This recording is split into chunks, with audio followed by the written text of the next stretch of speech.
Hi hello नमस्कार, मी सुषमा आपल्या हक्काच्या चॅनलमध्ये माझ्या सर्व गोडताईंचं अगदी मनापासून स्वागत करते। आज आपण 40 इंच छातीचा फुल अंब्रेला ड्रेसचं स्टिचिंग कसं करायचं हे बघणार आहोत। अगोदरच्या व्हिडिओमध्ये मी तुम्हाला याची कटिंग करून दाखवलेली आहे। आज फक्त स्टिचिंग कशी करायची हे दाखवणार आहे। नेहमीप्रमाणे आपण मेन पीसला अस्तर लावून घेतलेला आहे आणि या ड्रेसच्या गळ्याला थोडासा पॅटर्न बनवायचा आहे। त्यासाठी मी ते 2 बॉर्डर घेतलेले आहेत। तर सगळ्यात अगोदर ह्या दोन्ही बॉर्डर सेम आहेत की नाही हे मी मोजून बघते, कारण या साडीच्या दोन्ही बॉर्डर सेम होत्या। खालची बॉर्डर आहे ती थोडी जास्त होती, तर ती मी फोल्ड करून कमी करून घेतलेली आहे। आता कोणत्या साईडला कोणती बॉर्डर चांगली वाटेल ह्या गोष्टीचा थोडासा विचार करून अशा पद्धतीने दोन्ही साईडला 2 बॉर्डर सेट करून ठेवलेले आहेत। तुम्हाला सुद्धा सेम याच पॅटर्नमध्ये ड्रेस बनवायचा असेल तर साईडून थोडंसं आपण मुंड्याची ते अंतर सोडलेलं आहे, जेणेकरून आपल्याला स्लीव्सची इथे जास्त जाड व्हायला नको। त्यानंतर दोन्ही साईडच्या बॉर्डर सरळ लाईनमध्ये ठेवायच्या आहेत आणि मधला जो आपला गॅप आहे त्या गॅपचं अंतर सुद्धा सगळीकडून सेम असलं पाहिजे। अशा पद्धतीने आपण हे बॉर्डर ठेवून दोन्ही साईडून शिलाई मारून घ्यायची आहे। तर बघा, शिलाई मारून झाल्यानंतर एक्स्ट्राचं कापड आपण सगळं कट करायचं आहे। पुन्हा आपण घडीवरती घडी ठेवायची आहे आणि चेक करायचं आहे आपला मुंडा वगैरे कुठे जास्त आहे का, बरोबर सेंटरला आपली बॉर्डर आलेली आहे का। तर बघा, याचा गळा चौकोनी आहे तर मी चौकोनची मार्किंग करून चौकोन गळा कट करून घेत आहे। मी गळा कटिंग करते तोपर्यंत मला अजून एक तुम्हाला महत्त्वाची गोष्ट सांगायची आहे, ते म्हणजे तुम्हाला जर ड्रेस ब्लाऊज चांगले शिवता येतात पण कस्टमर जास्त येत नाहीत तर आपण काय करायचं, ही स्ट्रॅटेजी मी तुम्हाला ह्या अगोदरच्या एका व्हिडिओमध्ये सांगितलेली आहे। तर तुम्ही तो व्हिडिओ बघितला नसेल तर नक्की बघा, कारण आजकाल तशा स्ट्रॅटेजी खूप चालतात आणि तुम्हाला सुद्धा खरंच खूप उपयोगी पडणार आहे। त्यामुळे तो व्हिडिओ जर बघितला नसेल तर नक्की बघा आणि त्याची लिंक पण मी खाली डिस्क्रिप्शन बॉक्समध्ये देते, म्हणजे तुम्हाला जास्त शोधायला सुद्धा लागणार नाही। कारण ती स्ट्रॅटेजी वापरून मला खूप फरक पडलेला आहे। जसं मला फरक पडलेला आहे तसं तुम्हाला सुद्धा फरक पडावा म्हणून मी तो व्हिडिओ बनवलेला आहे। गळा कटिंग करून झाल्यानंतर पुन्हा 1.5 इंचाची सरळ पट्टी घेतलेली आहे आणि ती डबल फोल्ड करून अशा पद्धतीने आपण ते जोडून घ्यायची आहे। पण ही पट्टी जोडताना खाली कोपऱ्यावरती अशा पद्धतीने थोडीशी त्रिकोणी घडी करायची आहे, जेणेकरून आपले कोन व्यवस्थित असे बाहेर येतात। पट्टी जोडून झाल्यानंतर ह्या कोनवरती हलकासा आपण कट द्यायचा आहे, म्हणजे कोन आपले व्यवस्थित असे पलटी होतात। आता ह्याच्यावरती आपण एक दाब शिलाई मारून घ्यायची आहे। दाब शिलाई मारून झाल्यानंतर तुम्ही अजून ह्याच्यावरती एक डबल शिलाई मारू शकता किंवा हात शिलाई सुद्धा करू शकता। तुम्हाला कोणती पद्धत योग्य वाटते त्या पद्धतीने तुम्ही करायचं आहे। तर बघा, अशा पद्धतीने आपला अगदी खूप साध्या सिंपल पद्धतीने डिझाईनचा गळा तयार झालेला आहे। जरी हा गळा चौकोनी असेल तरी दिसायला डिझायनर गळा वाटत आहे। तर हे बघा, सेम आपण नेहमीप्रमाणे पाठीमागची बाजू सुद्धा तयार करून घ्यायची आहे। हे बघा, पाठीमागची बाजू तयार करून झाल्यानंतर दोन्ही शोल्डर एकमेकांवरती ठेवून बाजूने हात सुद्धा जोडून घ्यायचे आहेत। आता आपण खालचा पार्ट जो कटिंग करून ठेवलेला होता तो अशा पद्धतीने पसरून ठेवायचा आहे आणि मग दोन्ही साईड मोजून बघायचे आहेत आपल्या सेम आहेत की नाही। तर बघा, मला एक साईड थोडीशी जास्त वाटते तर मी ती कट करत आहे। सेम याच पद्धतीने तुम्ही थोडं थोडं अंतर सोडून आपलं सगळीकडून मेजरमेंट सेम आहे की नाही हे चेक करायचं आहे। तर हा फुल अंब्रेला ड्रेस आहे आणि अंब्रेला ड्रेस म्हटलं की त्याला जोड द्यावाच लागतो, पण आपण अशा पद्धतीने कटिंग केलेलं आहे की एवढा फुल अंब्रेला ड्रेस असून सुद्धा ह्याला कुठेही जोड लावायची गरज पडली नाही।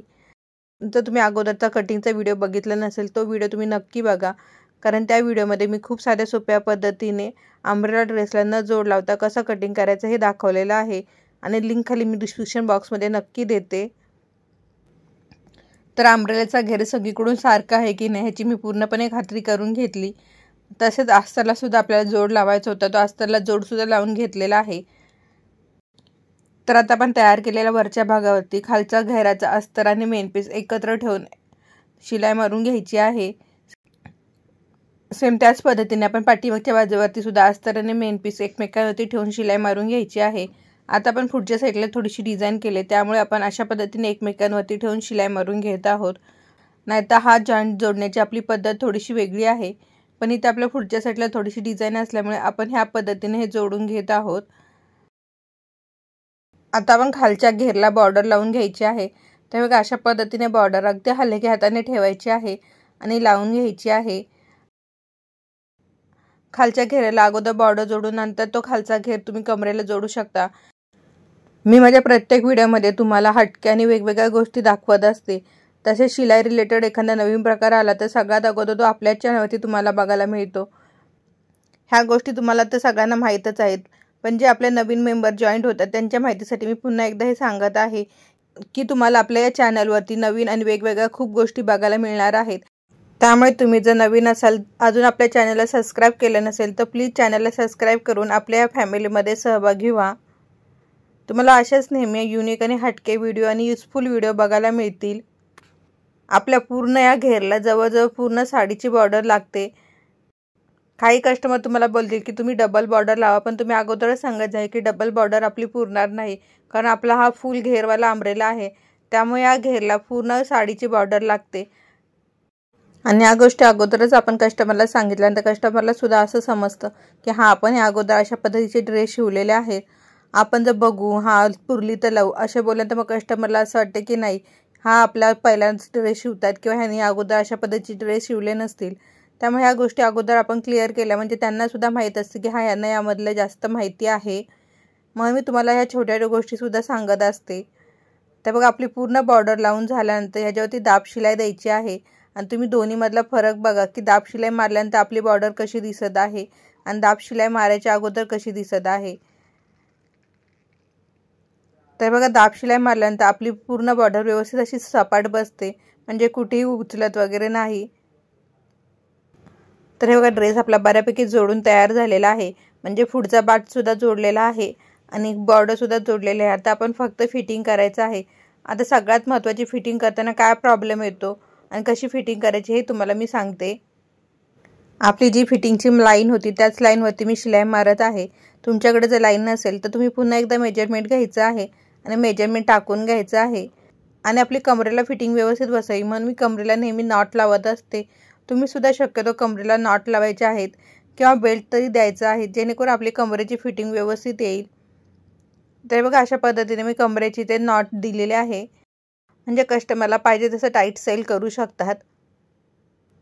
तर बघा नॉट तयार करून मध्ये ठेवलेले आहे. आता आपण फिटिंगची शिलाई मारून घेऊयात.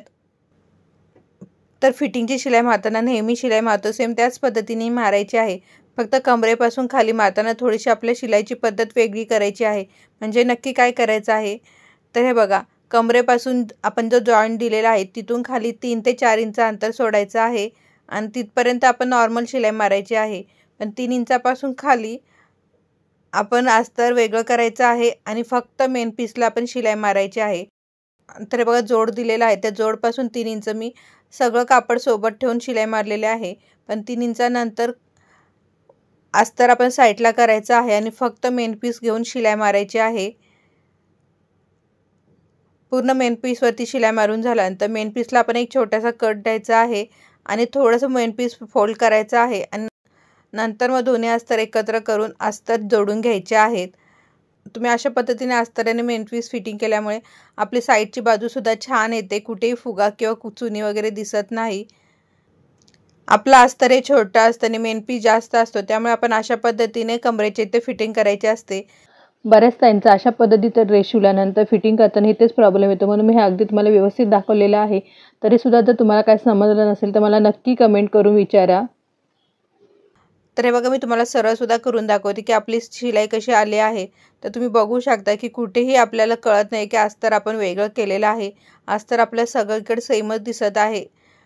तर हे बघा अशा पद्धतीने आपला फुल घेरवाला अंब्रेला ड्रेस शिवून झालेला आहे आणि तुम्ही बघू शकता किती त्याचा मोठा घेर झालेला आहे. आणि या ड्रेसच्या स्लीव्हजला थोड्याशा आपण चुन्या दिलेल्या आहेत. तसंच पाठीमागच्या साईडला नॉटला आपण खूप सारे लटकनसुद्धा लावलेले आहेत. त्यामुळे हा ड्रेस खूप छान दिसत आहे. आणि कस्टमरने हा ड्रेस घातल्यानंतर तो कसा दिसतो हेही मी तुम्हाला दाखवलेला आहे. आणि तो व्हिडिओ बघून तुम्हाला अंदाज येईल की कस्टमरला हा ड्रेस किती आवडलेला आहे. तर तुम्हाला अजून शिलाई रिलेटेड कोणकोणते व्हिडिओ बघायला आवडतील हे सुद्धा मला कमेंट करून नक्की सांगा. तसेच हा शिवलेला ड्रेस तुम्हाला आवडला की नाही किंवा शिवण्याची पद्धत कशी वाटली हेही मला कमेंट करून नक्की सांगा. व्हिडिओ पूर्ण बघितल्याबद्दल धन्यवाद. पुन्हा भेटूया अशा छानशा व्हिडिओमध्ये. तोपर्यंत बाय आणि टेक केअर.